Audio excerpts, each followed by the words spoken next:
Hello बहरा जी, कैसे हैं आप? मैं बढ़िया हूँ। आप कैसे हैं? मैं भी बढ़िया हूँ। और आपने सुना होगा नायका आईपीओ आ रहा है, इसके ऊपर बहुत सारी बातें और चर्चाएं चल रही हैं। हाँ, तो मैं भी सोचा सुना हूँ। बोल।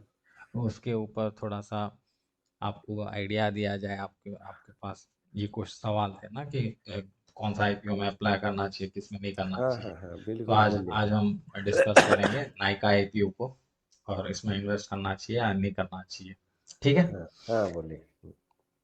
तो नायका आईपीओ जो कंपनी है, उस कंपनी का नाम है एफएसएन ई कॉमर्स वेंचर्स लिमिटेड।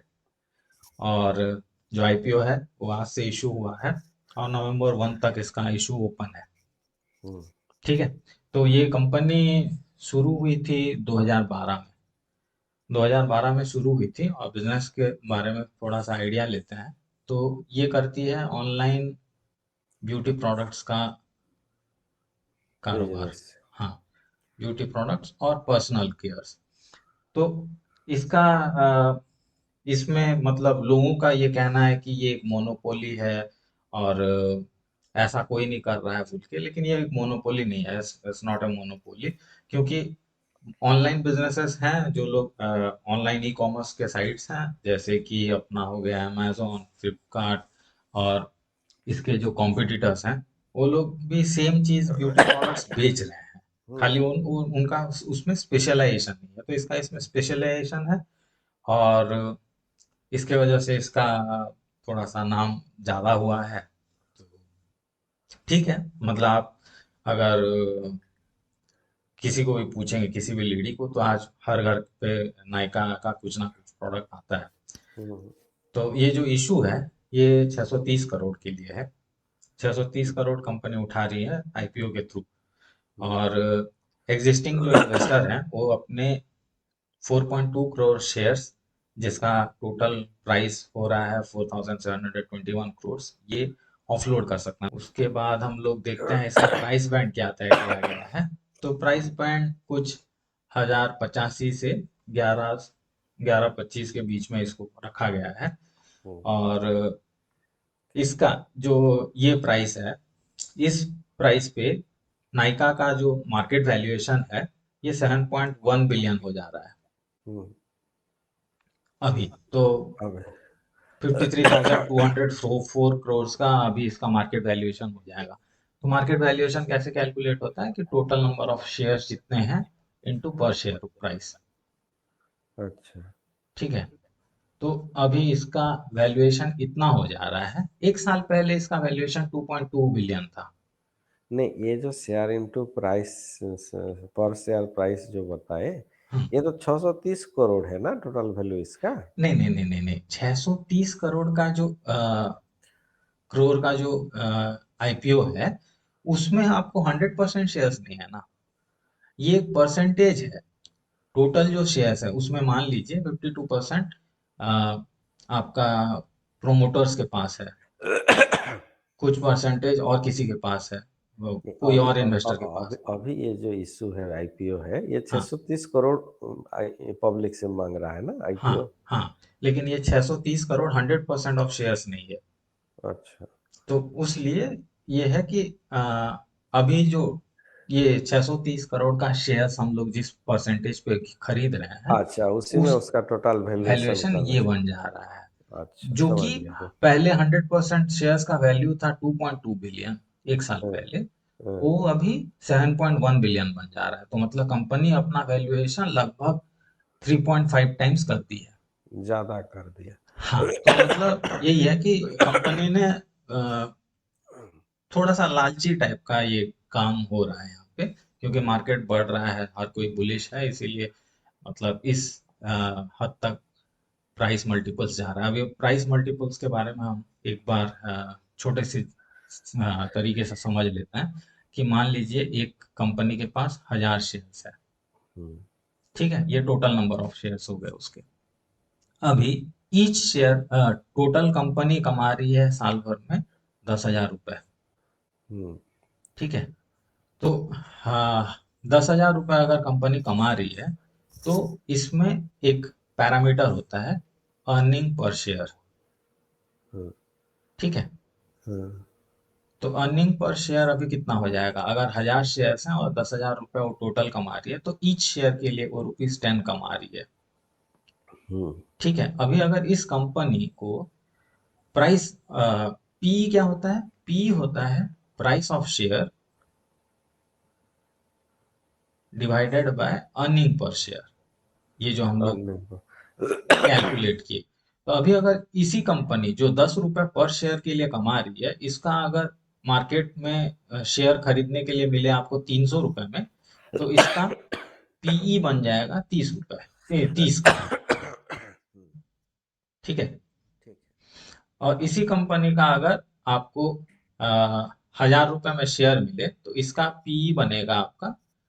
100 100। का, 100 का।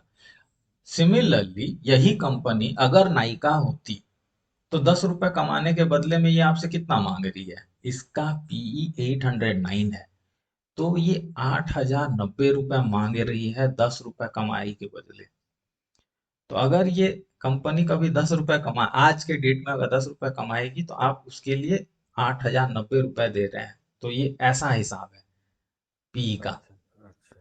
तो इतना महंगा ये लोग बेच रहे हैं। तो बेसिकली अगर हम लोग अभी ये कितना कमा रही है इसका दिखाएंगे तो 1000, चलिए इसका एक एवरेज मानते हैं, अगर ₹1100 डिवाइडेड बाय 800 करते हैं तो हमको कुछ कुछ 11/8, मतलब ये करीब करीब 1 पॉइंट समथिंग कमा रही है आ, एक शेयर के पीछे। हम्म। तो ये इतना ज्यादा महंगा है कंपनी अभी। और इसके पीछे ये लोग ऐसा कुछ खास ऐसा नहीं कर रहे हैं जिसके लिए इतना ज्यादा वैल्यूएशन आपको चार्ज किया जाए। तो ये करीब करीब जोमेटो जैसा ही है, जोमेटो इससे सस्ता था। तो अच्छा, मतलब लेकिन इसे फिर भी कंपनी के बारे में अगर और कहने का मतलब है कि ओवर प्राइस्ड है ये। बहुत ज्यादा ओवर प्राइस्ड है। और ये जो कंपनी है इसके पास 2600 ब्रांड्स हैं। ऑफलाइन ऑफिस इसके पास 80 हैं। तो अभी जो ये 630 करोड़ का आईपीओ ले रही है उससे उसका अ, इसका मनी को ये स्पेंड करना चाहती है नए रिटेल स्टोर्स में, और कुछ कुछ वेयर हाउसेस बनाना चाहती है अपना। और एक्वायर एंड रिटेन कस्टमर्स, मतलब ये एड्स वगैरह में खर्च करेंगे। हम्म। पेबैक बोरोइंग्स, इनके पास जितने कर्जे थे इसके उसको चुकाने के लिए ये काम करेंगे। लेकिन इस कंपनी 809 पीई मांगने के पीछे अगर ऐसा होता कि मोनोपोली होता इसका और 80% या 90% ब्यूटी प्रोडक्ट्स का मार्केट शेयर इसका होता तब कुछ बात थी। लेकिन अभी अगर देखा जाए तो 2% का बस इसके पास मार्केट शेयर है ब्यूटी प्रोडक्ट्स में। तो अगर 100 ब्यूटी प्रोडक्ट्स बिकते हैं तो दो ही बिकते हैं नायका से। अच्छा। ऑनलाइन तो सेल्स में ये अच्छा है। तो अगर चार ऑनलाइन में 4 आइटम बिका जा रहा है ब्यूटी सेगमेंट में, तो एक आइटम नायका से लिया जा रहा है, बाकी दूसरे कंपटीशन से जा रहे हैं। 25% है। 25%। अच्छा, 2% क्या ऑफलाइन स्टोर से भी हिसाब किया गया है ये? हाँ, ये ऑफलाइन ऑनलाइन दोनों स्टोर से इसका 2% है। हम्म। ठीक है, अभी इसका जो प्रॉफिट है ईयर 2021 में 62 करोड़ है। हम्म। और पिछले साल कोरोना में इसका लॉस था 16 करोड़ का। हम्म। ठीक है, इसके competition Amazon, Flipkart, Myntra, AJIO. तो इनमें से कोई भी कंपनी अगर एक बार ये सोच ले कि हम ब्यूटी सेगमेंट्स में मेरे को काम करना है बोल के, तो ये नायका के लिए बहुत भारी पड़ जाएगा। उसका तो टू मतलब परसेंट भी कम हो जाएगा। हाँ। तो अभी अगर आप 800 टाइम्स प्राइस मल्टीपल में आप एक कंपनी को ले रहे हैं, और 5 साल, जरूरी नहीं है कि ये कंपनी 5-10 साल आगे टिकी टिकी टिक के रहेगी। समझ गया। तो इसका मतलब है इसका आईपीओ अप्लाई करना है कि नहीं करना है? अच्छा, आईपीओ का जो फंडा है कि आपको आईपीओ 1-2 दिन के बाद, जो पहला और सेकंड डे है, तो हम लोग कल शाम को चेक करेंगे कि इसका सब्सक्रिप्शन कितना हो गया है। हम्म। ठीक है। तो मान अगर लीजिए ओवर ओवर सब्सक्राइब हो गया ओवर कल। सब्सक्राइब हो गया है और मान लीजिए कि वो 1 to 2 टाइम्स भी अगर ओवर सब्सक्राइब हो गया है, तो इसका मतलब ये है कि हम लोग लिस्टिंग गेन्स तो देखेंगे। अच्छा, सब्सक्राइब से सर अगर ज़्यादा होता है, मान लीजिए 20% इसका हो जाता है ओवर सब्सक्राइब, तो लिस्टिंग है उसका बढ़ जाता है चांसेस। 20% तो नहीं, उससे थोड़ा ज़्यादा। तो अगर सब्सक्रिप्शन बहुत ज़्यादा लोगों ने ले अप्लाई किए हैं और लोगों को नहीं मिला है, तो लिस्टिंग गेन्स होने का चांस है, अगर उस दिन मार्केट स्टेबल है तो। मार्केट में मतलब कोई बड़ी ये मतलब थ्योरी ऐसा है कि जो लोग को नहीं मिलेगा वो लोग लिस्टिंग के दिन लेना चाहेंगे। लेना चाहेंगे, हाँ। तो लिस्टिंग गेन्स का एक्सपेक्टेशन है, तो ग्रे मार्केट में भी इसको प्रीमियम पे खरीदा जा रहा है और लिस्टिंग गेन्स का एक्सपेक्टेशन है। लेकिन कंपनी लॉन्ग रन के लिए इस प्राइस पॉइंट पे 1000 रुपए पे अच्छी नहीं, हम्म, मे भी 100 रुपए पे अच्छी हो।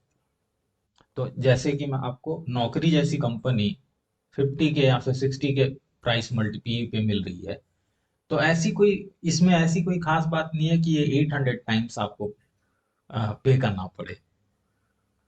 ठीक है, समझ गया ये। तो मुद्रा बॉट का वर्डिक्ट यही है कि ये लॉन्ग टर्म गेम नहीं है। अगर लिस्टिंग के लिए आपको खेलना है तो आप एक सब्सक्रिप्शन अप्लाई कर सकते हैं, वो भी आप लास्ट दिन में करिए। पूरे हम देख लोग, के सब्सक्रिप्शन देख के। हाँ, तो फ्राइडे एंड में हम सब्सक्रिप्शन देखेंगे और मंडे को अप्लाई करेंगे। अगर हमको लगता है कि सब्सक्रिप्शन अच्छा हुआ है, तो लिस्टिंग गेन्स के लिए अप्लाई कर सकते हैं। और लॉन्ग टर्म के लिए रखना ही नहीं है, लिस्टिंग जिस दिन हुआ उसी दिन इसको बेच देना है। बेचते। ठीक है, और बिल्कुल मतलब ये चीज दिमाग से हटा देना है कि ये एक मोनोपोली है, ये बिल्कुल मोनोपोली नहीं है। मोनोपोली नहीं है, जब अमेजन, फ्लिपकार्ट, मिंत्रा, रिलायंस का सबका है तो मोनोपोली कहाँ से आ गया। हाँ, ठीक ठीक है। है, ठीक, okay. Thank thank you. You.